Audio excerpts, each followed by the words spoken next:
We're back live outside the Ross home on Palm Beach where the fundraiser goes on. Mitt Romney has been inside taking photographs. Some of the people are already leaving, say it's a mile-long group in there. I'm joined by my colleague, News Channel 5's Alex Sands. And as we said at the outset, this is pivotally important to these candidates. It's why they flock to Florida, because it's a guaranteed place where they know they're going to raise a lot of money to fund these campaigns, and consistently so. And they need that going forward into the primary and into the months beyond that. We were there today in the convention center when Mitt Romney surprised a group of supporters. He was in the overflow room there, and it really caught people by surprise. You'll hear that more on that in a moment. But in this big picture, the polls have been changing over the past several months. Mitt Romney now beating the president in some polls among Republicans.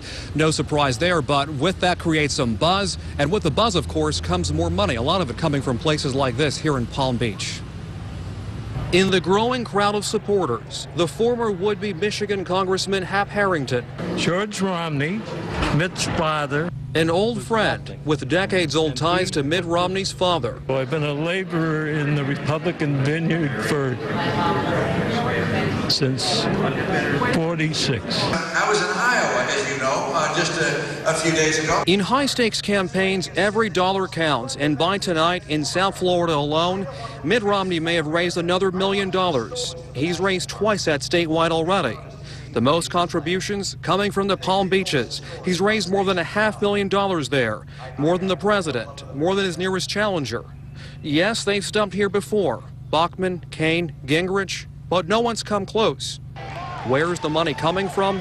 From big names in banking, in finance, tens of thousands of dollars from Palm Beach alone. Palm Beach County probably writes more campaign checks than maybe anywhere in the country, with the possible exception of Manhattan. It's critical over the next 2 weeks, meaning if you don't win Florida, you're probably going home.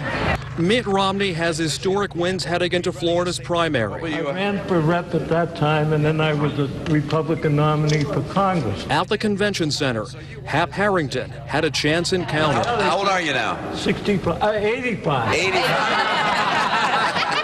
A chance to share a shared history. As far as I'm concerned, he's a perfect executive candidate for President of the United States.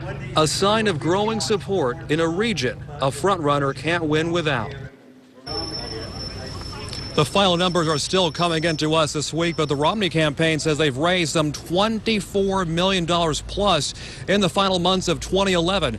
A tremendous amount of money heading to their campaign war chest. And as you know, Michael, more money tonight here in Florida, more money in the states coming up in these primaries. He needs every penny he can get for advertising here in Florida, and of course, if he wins the party's nomination, heading into the fall.